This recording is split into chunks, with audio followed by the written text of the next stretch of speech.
No one show me fuck you. Doesn't matter who you are. I'm gonna punch you on the face. You can fuck like to show me fuck 200 meters. I'm not gonna like punch you. But when you're close to me, it's like automatically. You know, I'm like from Russia. Like don't do that, please. I fought like 10 times after that fight, and I feel like 10 winning streak I have. It was 5 years ago. I got a lot of experience. See you soon, boy. 사루키안이 올리베이라를 잡아내면 라이트급의 가장 흥미로운 구도가 완성됐습니다. 게이츠와 올리베이라가 대권에서 밀려났고 포이리에가 6월에 타이틀샷을 받았지만 현실적으로 마카체프가 압도적인 탑독이기 때문에 연말쯤에 사루키안과의 리매치를 예상하는 것이 가장 현실적이겠죠. 현재 라이트급의 상위 랭커들을 보면 스타일상 마카체프에게 가장 위협이 될 만한 상대인 것 같습니다. 먼저 사루키안이 워크아웃 도중 매너 없는 팬에게 주먹을 날리는 해프닝이 있었는데 파이터로서의 책임이 더 크다고 생각하지만 어찌됐든 3만 달러 정도의 벌금과 사루키안이 넘버링 대회 티켓 선물을 약속하며 훈훈하게 끝나기는 했습니다. 호전적인 성격 그 자체보다 워크아웃 도중 팬과 다툼을 벌일 여유가 있었다는 게 놀라운 것 같네요. 그것과 별개로 경기의 결과 자체는 크게 놀랍지 않았죠. 타격이 좋고 하위에서 강점을 보이는 서브미션 아티스트인 올리베이라에게 드라이브가 좋고 타이트한 상체 컨트롤과 그라인딩, 머리 싸움이 좋은 전형적인 압박형 레슬러인 사루키안은 스타일상 좋은 상대가 아닙니다. 케이지 레슬링이라는 복합적인 관점에서 MMA를 풀어나가는 현재 브라질 특유의 중심이 높은 무에타이 스탠스에 가드게임을 즐기는 그래플러가 강점을 보이는 시대는 끝이 났다고 봐도 과언이 아니라 생각하는데 현재 로스터를 보아도 전체급에서 가드게임을 주체적으로 하는 파이터는 없죠. 그래도 자칫하다가 경기가 끝날 수도 있었을 만큼 위협적인 올리베이라의 서브미션 시도가 2번 있었습니다. 먼저 1라운드 서로의 킥이 교차하며 사루키안의 중심이 무너졌고 더블렉을 잡으려는 순간 올리베이라의 그립이 감겼는데 올리베이라가 왼쪽으로 돌아주며 사루키안의 다리와 팔을 컨트롤한 후 더 타이트하게 감아보려고 했지만 그립을 잘 뜯어주었습니다. 사루키안의 리커버리 시도가 있었고 올리베이라가 이번엔 다리를 감으며 길로틴 시도. 사루키안의 표정을 보면 그립이 꽤나 타이트하게 들어갔기 때문에 자칫하면 경기가 끝날 뻔할 수도 있는 장면이었죠. 하지만 손으로 그립과 허벅지를 밀어주며 잘 버텨냈고 올리베이라가 무리하지 않고 탑 포지션으로 넘어갔습니다. 사루키안이 손목과 다리 싸움을 성실하게 해주었기 때문에 올리베이라가 생각보다 풀마운트에서 큰 재미를 보지 못했는데 이후에 2번의 브릿지 시도가 있었고 두 번째는 거의 허리 힘으로 이스케이프를 했다고 봐도 무방할 것 같습니다. 또 서로의 포지션이 리버스가 되는 장면에서 베이스가 되는 종목의 상성 차이가 드러났죠. 컨트롤 타임이 짧았던 탓도 있겠지만 올리베이라는 상위에서 크게 재미를 보지 못한 반면 사루키안은 케이지 사이드까지 올리베이라를 끌고 가며 엘보로 데미지를 꽤나 주었습니다.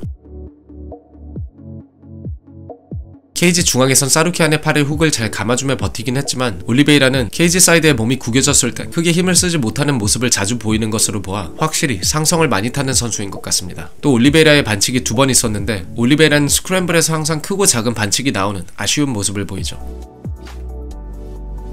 이번 경기에서 가장 눈에 띄었던 것은 사루키안의 감각적인 앞손 타이밍이라고 생각합니다. 프리뷰에선 킥과 펀치가 무겁지만 컨비네이션이 단조롭고 힘을 많이 싣고 던지는 훅성의 공격으로 포켓 밖에 서 있는 상대를 잡는데 어려움을 겪는 경향이 있다는 얘기를 했었습니다. 하지만 예상과 다르게 이번 경기에서 좋은 잽을 아주 많이 적중시켰죠. 깊게 상체를 빼거나 크게 인스텝을 해주는 것이 아니었음에도 잽이 잘 적중할 수 있었던 이유는 잽 타이밍을 읽는 감각이 좋다고 얘기할 수 있을 것 같고 또 타격 감각 역시 좋아졌다고 볼 수 있을 것 같습니다. 또 올리베이라는 헤드 무브먼트가 좋은 선수가 아니기 때문에 평상시에는 딥킥으로 거리를 잘 벌려주고 빠져버리지만 이번 경기에는 아무래도 킥캐치를 고려해야 했기 때문에 킥의 빈도수를 줄였던 것 역시 이유가 될 수도 있겠죠.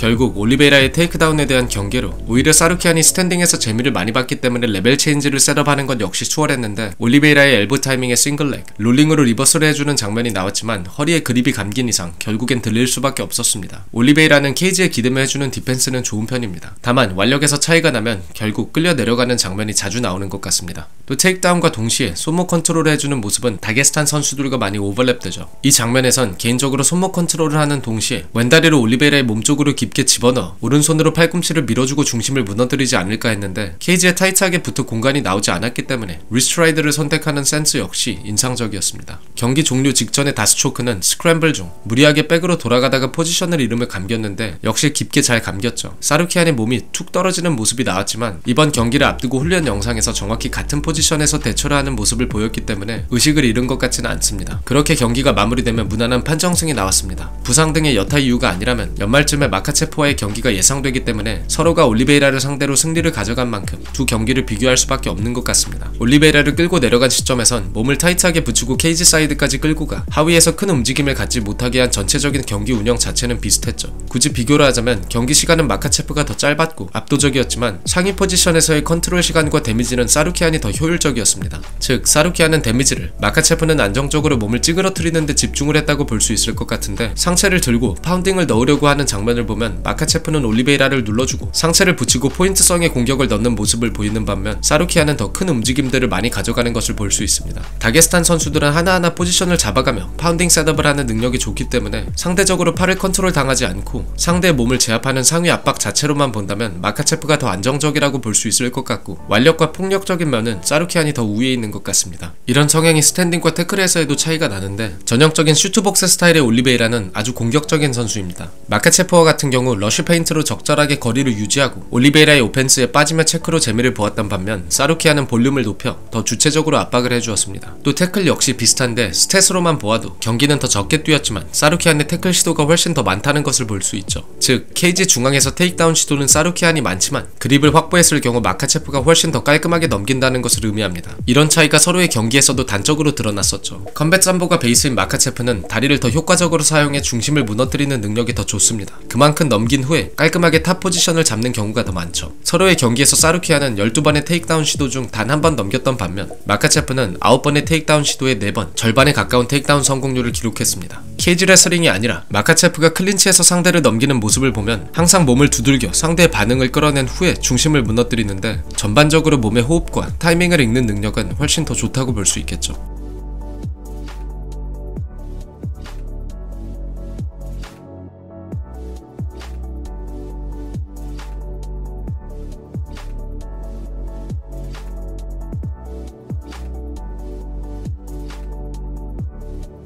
사루키안은 케이지 중앙에서 더블레그로 레벨 체인지를 하고 드라이브로 밀고 가며 테이크다운을 완성시키는 빈도수가 훨씬 더 많습니다. 이런 스타일을 다르게 해석해보자면 상대가 스프롤을 했을 경우 목에 그립을 내줄 확률이 많다는 뜻이기도 한데, 이번 경기에서도 매 라운드 목을 내주는 장면이 나왔죠. 단적으로 얘기해서 서로가 수준은 높지만 전반적인 그래플링에 대한 이해도는 마카체프가 더 우월하다고 생각합니다. 하지만 1차전에서는 무리한 태클 시도로 체력을 많이 소진하기도 했고, 최근 사루키안의 인터뷰를 보면 2차전은 타격전으로 끌고 갈 거라고 얘기를 했기 때문에 1차전과는 다른 모습을 기대해도 좋을 것 같습니다. 게다가 1차전은 사루키안의 UFC 데뷔전이었기 때문에 기준을 두기가 쉽지 않은데, 커리어 초기에 비해 서로가 타격에 대한 발전을 많이 했다는 점, 또 완력은 사루키안이 더 좋지만 카디오는 마카체프가 더 좋다는 점을 고려해보았을 때 흥미로운 경기가 예상되는 것 같습니다. 미리 경기를 예상해보자면 서로가 무리하게 넘기는 시도는 하지 않을 것 같습니다. 레슬러 둘이 만났을 경우 타격전으로 경기 양상이 흘러가는 경우가 많기 때문에 서로가 타격으로 경기를 풀어가다 상체가 가까워지는 순간 마카체프가 클린치에서 이득을 보고 사루키안을 눕혀놓지 않을까 합니다.